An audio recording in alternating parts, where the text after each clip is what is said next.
I welcome everyone to Sri Radha Gopinath Temple. "40 years ago, Srila Prabhupada envisioned and established the largest program at that time in the history of his Krishna consciousness movement. And it was here in South Bombay. From March 25th to April 14th, for 11 days at Cross Maidan, Srila Prabhupada was lecturing, performing kirtan to an average of 20,000 people of Bombay every evening. And besides that, another 10,000 were coming in and out throughout the day, listening to classes and kirtans from other devotees.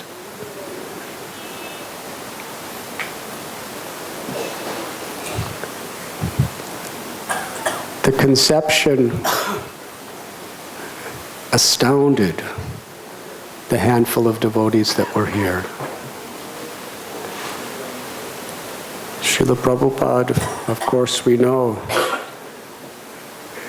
he was here in Bombay begging Sumati Morarji to give him a free passage on the MV Jaladuta cargo ship.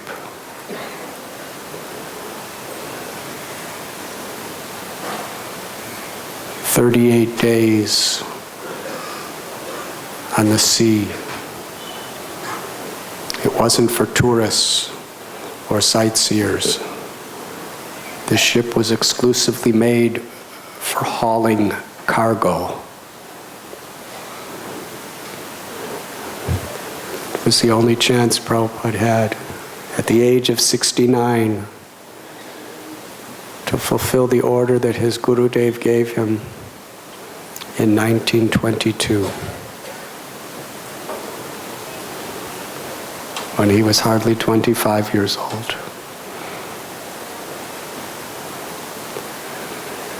Srila Prabhupada writes in his diary, when he was here in Mumbai, he was giving lectures to small groups of people. Describes how he went to the Muffat Lal house a couple times, different places. Sometimes Prem Kutir, which is not far from here. But his real purpose of coming from the Radha Damodar temple in Vrindavan to Mumbai was to somehow or other convince this Vaishnavi lady to give him a chance to go to the West, to share Lord Chaitanya's message. And he had nothing. He sat at her steps as a beggar because she refused to give him the ticket. Only because she loved the Swami so much. She refused out of love. Because she said, "You are very old, and America is very cold, and no one will listen to you there. And the voyage there and back is very difficult." She said, "You will die. If I give you this ticket, you will die. I can't do it." She was extremely charitable. But because she loved Prabhupada, she was so afraid for his health. But Srila Prabhupada sat on her steps outside her office and told her secretary, "I will not move until I get a ticket." So she gave the ticket. He arrived in New York City after heart attack, seasickness, with 40 rupees, equivalent to $8. Today, I think it's about $1.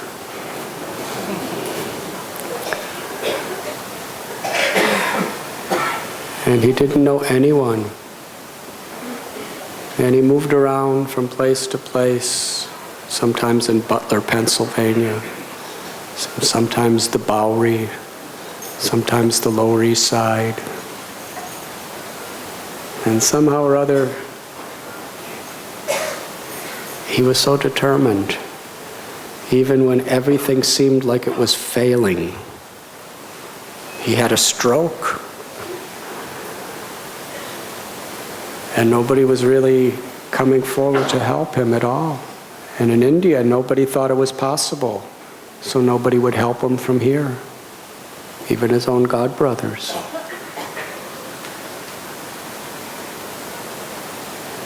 It was, by material calculation, an impossible thing he was doing. But Srila Prabhupada saw every positive opportunity as something so special. If even one person gave some attention, he considered that such a sign of infinite hope.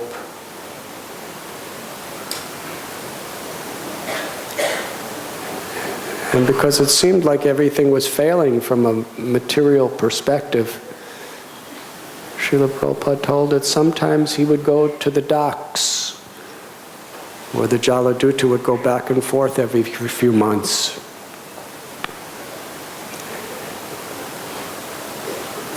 But he never got on it. Such determination. And little by little, a few people just became interested. Some of them more because they felt sorry for him than they really believed in his philosophy. And in desperation, when he had no place to stay, some people came forward and rented a little storefront on the Lower East Side. And Srila Prabhupada, he called it the International Society for Krishna Consciousness. Nobody understood how it's international. There's only a few people coming in a little storefront in a very run-down area of Manhattan. Prabhupada had a vision. And then the opportunity came to go to San Francisco and to Montreal. And then he came back to India. And by that time he had devotees. There were devotees in Europe, devotees in London, Germany, many cities of America. At the end of 1970, he came back with a handful of his very devoted followers.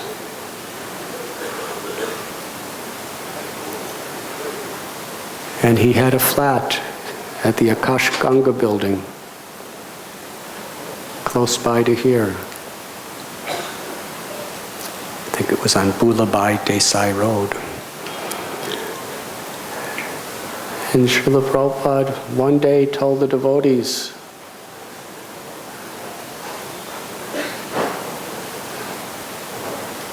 that we should have a gigantic tent called a pandal, where tens and thousands of people will come for kirtan and katha. And devotees had no money. They had hardly any supporters. And there were just a few of them who were totally inexperienced in getting anything done in India. Because in those days, getting anything done in India was totally different than getting it done in the West. A whole different culture of everything. In those days, it's not like the West where there's a price tag on everything. You have to battle for the cost of something. That means you have to really know what it is, what it's worth. So Srila Prabhupada said there should be grand propaganda, not propaganda, but advertisement. We should be cooking for tens and thousands every day. And he put Shyam Sundar Prabhu in charge of the advertisements for it. Put Tamal Krishna Goswami in charge of erecting the pandal. Radhanath-Swami Maharaj, who was a brahmachari then, in charge of fundraising. And Madhudvista in charge of the stage program. Madhudvista Prabhu. And because of Srila Prabhupada's enthusiasm, everyone became enthusiastic. If anyone doubted that it could be done, Srila Prabhupada would say, impossible is a word in a fool's dictionary. That if Krishna wants it to happen, he can empower us to do anything. So can we imagine just a few foreigners who were all either the oldest ones were in their mid-20s. These were the very senior. This was the Varishta Vaishnavas in 1971. They were in their mid-20s. They were only devotees for 2-3 years at the most. This is 1971. And some of them were teenagers in a foreign place, and they had no funds and nothing. So Srila Prabhupada got them all excited.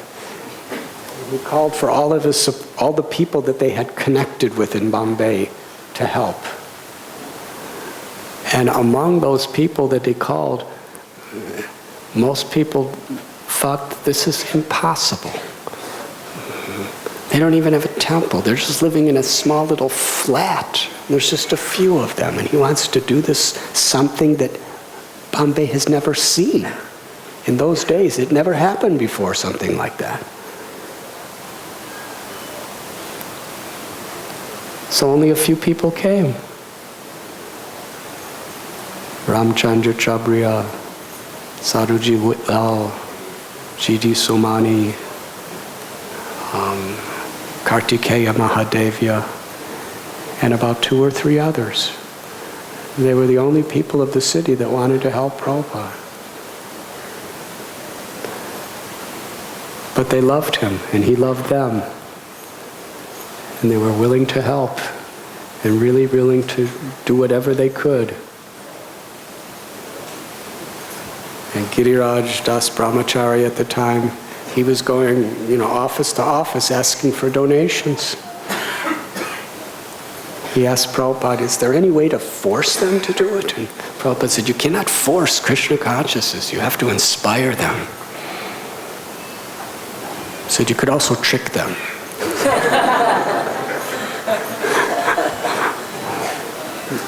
To offer from their heart. And Shyam Sundar Prabhu, how he did it, with no funds, with nothing, with no help. He was getting people to donate massive hoardings all over Bombay. Advertising. His Divine Grace A.C. Bhaktivedanta Swami Prabhupada and his European and American bhaktas at Cross Maidan for a Hare Krishna festival. He was getting streamers made. He was just going wild, putting it everywhere. It was the whole city was talking about, what is this? It's everywhere. And it became so much the talk of Bombay that at one point in top of Victoria Station, they made a huge hoarding and just wrote Hare Krishna. And everyone knew exactly what it meant. They should go to Cross Maidan. And he got a gigantic helium balloon with streamers basically telling people, this is where it is, come. But still, the devotees never cooked for more than a few people at a time. And Prabhupada told that they didn't hire cooks. Devotees themselves had to cook for tens and thousands at the Pandal site. They never did this before. They had to manage it, everything. They had to fund everything.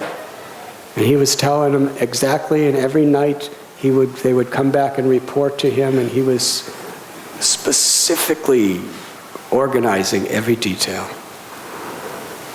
And devotees felt so enlivened, so empowered just by his wish. And the first day of the Pandal, the first evening when Prabhupada came on stage, there was over 20,000 people. Hari Hari. And it was like this for 11 days. Prabhupada would give a morning class in Hindi, and then there would be kirtan throughout the day and prasad distribution. Some devotees would be on the stage. Yamuna Devi would be singing. Some of the leading devotees would speak a few things between kirtans and bhajans. People were streaming in and out. Those big book tables, back to Godhead tables. They didn't have that much, but whatever they had, they were offering to the world. And I remember 40 years ago, I was living right around this area. I was taking a Burmese Buddhist meditation course somewhere near Bhuleshwar. And I remember where I was. There was just about 12 people taking this course. And I was one of them. And I was just meditating. About 15 hours a day I would just meditate. Because there were 3 group meditations a day for an hour each, and then the rest of the day you just meditate as much as you want, and I just did it all day. And it was about, I think, 10 days. And I remember at night I would look out, because we all slept on the floor, in this really old little flat. And I remember looking out the veranda, and there were all these people just sleeping on the street, in the alleyway. And I remember seeing these gigantic Bombay rats just walking all over the place. And they'd be walking over people's faces, walking over their bodies, and they'd be sleeping. And every now and then I'd see someone wake up because a rat went across their face, and they just kind of went like this. And I went back to sleep. It's amazing how people can get accustomed to whatever their particular situation is. And I used to watch, and I was thinking, these people must be some kind of yogis. They're soundly sleeping with rats crawling over them. So I was very impressed by the people of Bombay, according to my own realizations. And after the course, 10 days of sitting like this, I wanted to just walk. So I had no shoes, I was barefoot, and I was walking. I don't know where I was walking, but I kept walking. In crowded streets. There wasn't many cars in those days. And the cars were either ambassadors or Fiats. Yes? 2 kinds of cars. I don't remember any other kind of car. And almost everyone was black.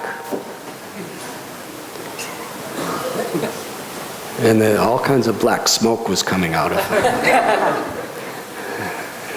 But there wasn't many. It was mostly people. And I was walking for several hours. I came to a stop sign or stoplight, and I stopped with crowds of people around. And I looked up, and there was this gigantic sign that Shyam Sundar Prabhu arranged that said, Hare Krishna Festival at Cross Maidan, with A.C. Bhaktivedanta Swami Prabhupada and his American and European bhaktas. I didn't even know what a bhakta was. And I had no idea who Krishna was. So it was some kind of spiritual festival, so I asked somebody, where is Cross Maidan? They said, it's just here. So I went, and that's where I discovered for the first time who Krishna was. And I spent the day there reading Krishna book, talking to some of the devotees. And then the evening came, and streams of people were coming in. And I remember Yamuna Devi was singing on the stage a little earlier, beautiful bhajans. And I was just sitting, listening and reading and listening and reading. I had to give back, I just borrowed the book. Then the person from the book table came and took it back.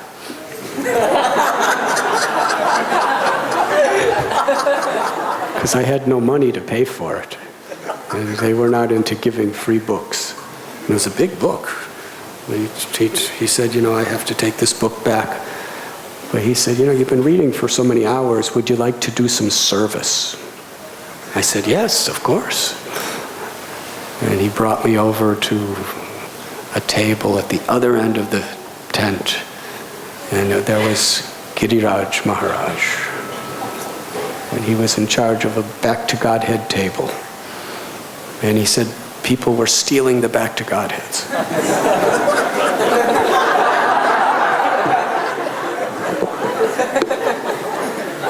So he gave me this some sort of a little knife and told me to poke a hole in the corner of the Back to Godhead and then tie a string through it and then tie it to the table. So that was my seva. And I'm just, poking holes and tying and tying. Some of the people were untying it and still taking it. But it wasn't my service to stop them. It was only my service to tie.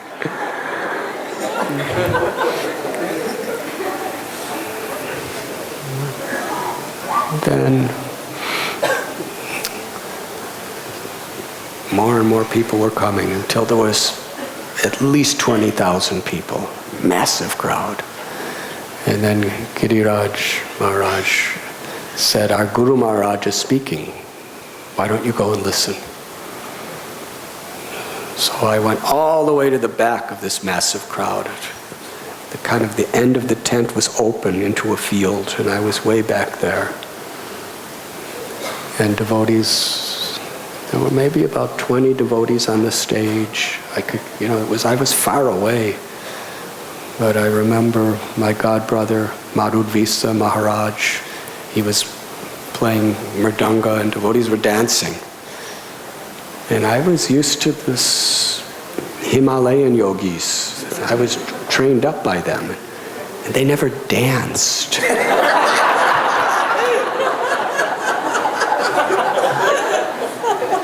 So I was thinking, why are they dancing? They're dressed like sadhus, but they're dancing. But I was not judgmental, I was just confused. But I remember as I was sitting there, I was thinking, I'm never going to dance.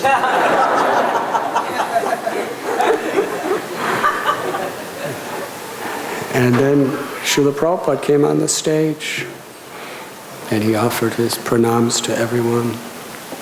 And then he sat on a beautiful red seat, like a Vyasasana, in the center of the stage. To our left of the stage was an altar with deities of Radha and Krishna there. I remember my godbrother Nanda Kumar Prabhu was pujari doing seva, puja. And devotees were dancing, and ladies were dancing, and men were dancing, and they were all white people. So this was really a culture shock, even for a white person like me.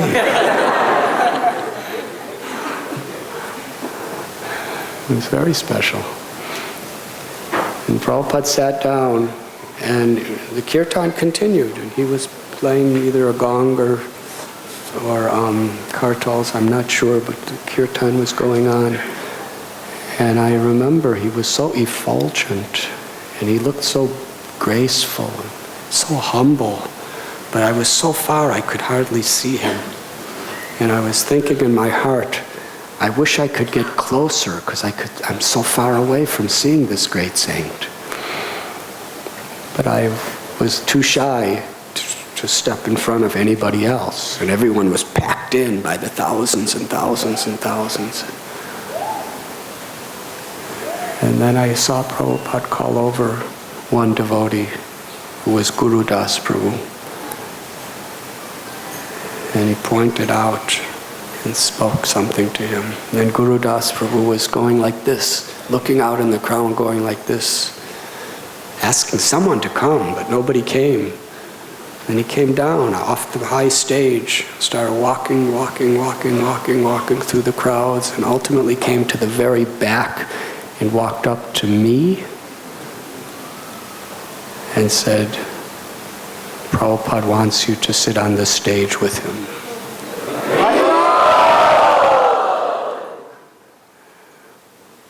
And I was very much accustomed to seeing supernatural things, living in the Himalayas. But this really shocked me. I said, how does he know me? And he didn't answer my question. He just took me grabbed my hand and pulled me. He was strong too, he pulled me. And I was like surrendered to destiny.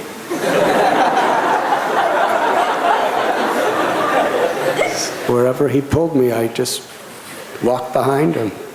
And he was going through all these crowds, and he was getting people to move. I would never do that, but I was getting pulled, so I felt very much entitled since I was getting pulled. And he pulled me through all these crowds. It was at least 20,000 people. Then he brought me right up to the stage. And he brought me right up to Prabhupada's Vyasa-san. Because there was loud sound system and loud kirtan, there was no possibility of speaking. So Prabhupada just greeted me and smiled and went like this, meaning, please, you may sit here. So I sat right about this far away.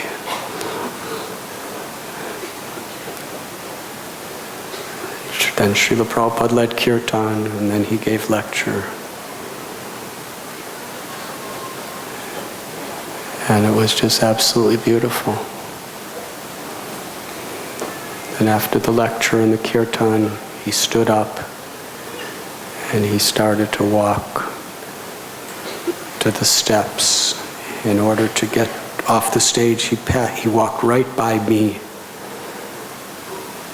And I went to touch his lotus feet, to collect dust, to put it on my head. But as soon as my hand was inches from his feet, one devotee shouted, "No one touches Prabhupada's feet." And I felt so ashamed that I did something wrong. And I really felt that I made a great offense. But Srila Prabhupada, I looked up at Prabhupada, because I was on my knees, he was standing up, and he smiled at me and said, "You may touch my feet." So I touched his feet, and I put the dust on my head, and I quickly looked over at the person who chastised.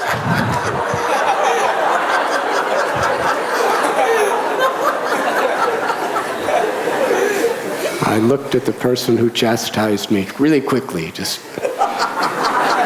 to see if something might happen. And he just shook his head and kind of looked at another direction.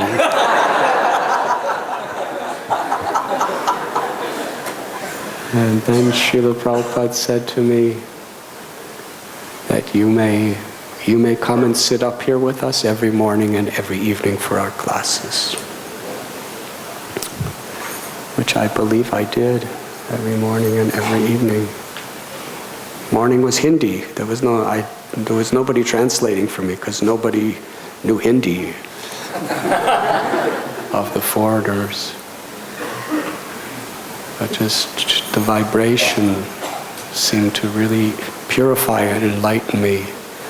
And just to be close to such a compassionate and great Mahatma is such a treasure in my life.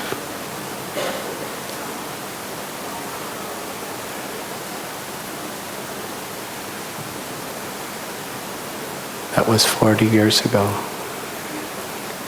Today, and for the next few days. It was glorious how Srila Prabhupada, there was nothing that could stop him because he had such total faith in Krishna. And he was completely fearless because of that faith. He could go to the West with nothing and establish a whole movement. He could come back to India with nothing and have a program that even the wealthiest people of Bombay couldn't put together. With just a few inexperienced helpers.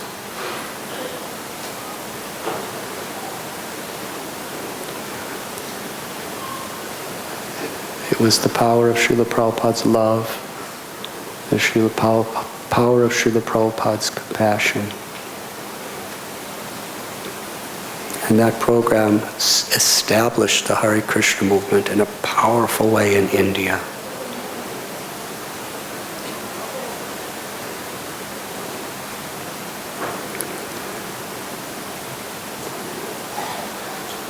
So on this occasion,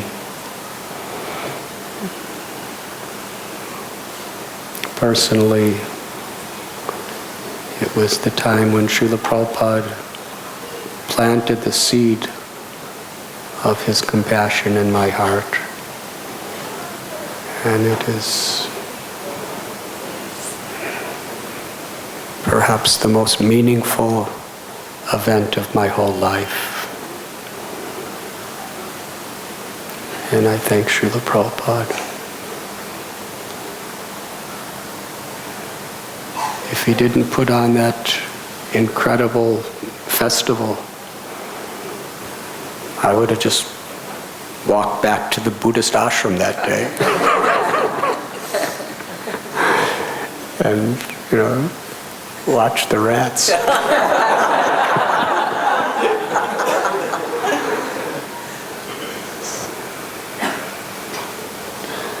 Srila Prabhupada ki jai.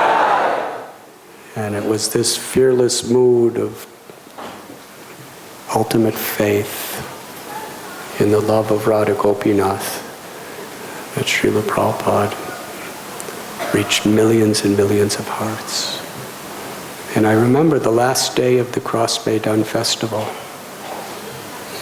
Srila Prabhupada had beautiful white marble deities. There were two sets.